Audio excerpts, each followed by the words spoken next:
तो फ्रेंड्स, आपका हमारे यूट्यूब चैनल साक्षी सिंगटेट एंड सीटेट कोचिंग क्लासेस में स्वागत है। कल हम लोग यूपी टेट के हिंदी सब्जेक्ट के विषय में आपसे सिलेबस पर चर्चा किए थे। उसी का आज आपको पहला टॉपिक पढ़ना है कि वर्णमाला क्या होता है। वर्णमाला जानने से पहले आपको वर्ड जानना होगा।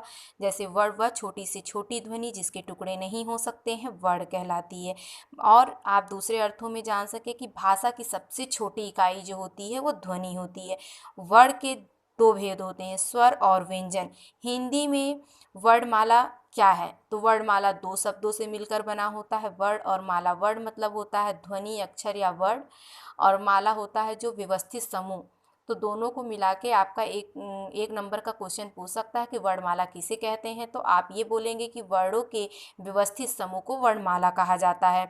वर्णमाला में 11 स्वर और 33 व्यंजन होते हैं। लेकिन वर्णमाला में वर्णों की पूरी संख्या जो होती है वो 52 होती है, जिसमें 11 स्वर, 33 व्यंजन, 2 उच्छिष्ट व्यंजन और 4 संयुक्त व्यंजन आते हैं। अब आप आइए कि स्वर क्या है। स्वर वे ध्वनियाँ हैं जिनके उच्चारण में वायु बिना किसी अवरोध के बाहर निकलती है, वो स्वर कहलाती है। स्वर के निम्नलिखित भेद होते हैं। पहला आपका आता है कि उच्चारण या मात्रा के आधार पर जो स्वर होते हैं वो उसके 3 भेद होते हैं, जिसमें हिस्स स्वर, दीर्घ स्वर और प्लुप्त स्वर आता है। इन्हें हिस्स स्वर वे स्वर होते हैं जिसमें एक मात्रा का समय लगता है, उन्हें हिस्स स्वर कहा जाता है, जैसे ई, उ, रिल। और दीर्घ स्वर वे स्वर होते हैं जिनका उच्चारण करते समय हिस्स स्वर से दुगना समय लगता है, इसमें 2 मात्रा का प्रयोग किया जाता है, जैसे आ, ई, उ, ए, ओ, औ। अपलुप्त स्वर संस्कृत में सबसे ज़्यादा इम्पोर्टेंट होते हैं, जिसका तीसरा भेद माना जाता है। हिंदी में इसका प्रयोग कम होता है, बट आप जान जाइए कि इसमें हिस्स स्वर और दीर्घ स्वर की अपेक्षा अधिक समय लगता है। जैसे ओम, प्रश्न के आधार पर प्रश्न के आधार पर या जिह्वा के आधार पर स्वर के 3 भेद होते हैं, अग्र स्वर, पश्च स्वर और मध्य स्वर। अग्र स्वर वे स्वर होते हैं जिनका उच्चारण जीभ के अगले भाग से किया जाता है, जिसमें आपकी जीवा ऊपर से नीचे की ओर उठती है, वो अग्र स्वर कहलाते हैं, जैसे ई, ए। और पश्च मतलब जान ही रहे हैं कि पीछे का भाग। तो जिन स्वरों के उच्चारण में जीभ का पिछला भाग सामान्य स्थिति से उठता है उसे पश्च स्वर कहा जाता है, जैसे ओम, ऊ, ओ, औ तथा आम। मध्य स्वर, हिंदी में अ स्वर केंद्रित स्वर होता है जिसके उच्चारण में जीभ का मध्य का भाग थोड़ा सा ऊपर की तरफ उठता है, जैसे अ। अगर आप अ बोलते हैं तो जीभ का आगे का जो हिस्सा होता है वो हल्का सा ऊपर की तरफ मुड़ता है। तो अ एक ऐसा स्वर है जो मध्य स्वर के अंतर्गत आता है।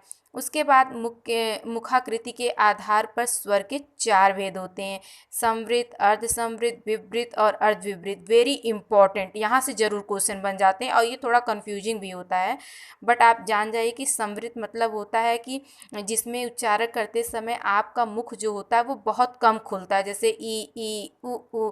अगर आप कर रहे हैं तो आपका मुंह जो है वो बहुत कम खुलता है। अर्धसंवृत वे स्वर होते हैं जिनके उच्चारण में मुख संवृत की अपेक्षा कुछ अधिक खुलता है, जैसे ए, ओ। मतलब संवृत में तो कम खुल रहा है मुंह, बस उसकी अपेक्षा थोड़ा सा ज़्यादा खुलता है। और विवृत जिन स्वरों के उच्चारण में मुख पूरा खुलता है, जैसे आ।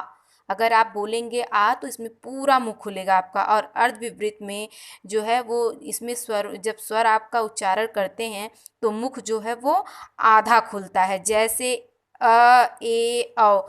इसके बाद आप आ जाते हैं कि ओष्ठाकृति के आधार पर स्वर के कितने भेद होते हैं। तो ओष्ठाकृति के आधार पर स्वर के 3 भेद होते हैं, वृत्ताकार, अवृत्ताकार और उदासीन। ये ज़्यादा इंपॉर्टेंट तो नहीं है, बट आप पढ़ लीजिए अपनी जानकारी के लिए कि जिनके उच्चारण में ओठों की आकृति वृत्त के समान बनती है, जैसे उ, ओ मतलब गोल, जिसमें अवृत्ताकार बनती है, जैसे जिनके उच्चारण में होठों की आकृति अवृत्ताकार होती है, जैसे ई, ए।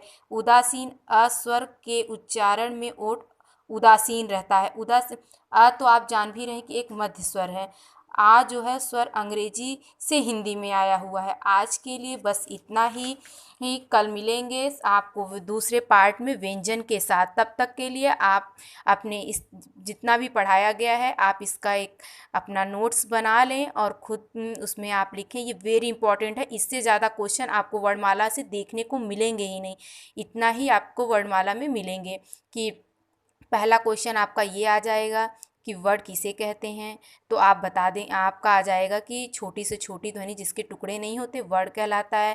भाषा की सबसे छोटी इकाई क्या कहलाती है, तो ध्वनि कहलाती है। वर्ड या अक्षर अगर ऑप्शन में देता है। तो वर्ड के कितने भेद होते हैं, तो वर्ड के 2 भेद होते हैं, स्वर और व्यंजन। हिंदी में वर्णमाला की पूरी संख्या कितनी है, तो 52 है। लेकिन हिंदी वर्णमाला में कितने स्वर हैं, तो 11 स्वर हैं और 33 व्यंजन हैं।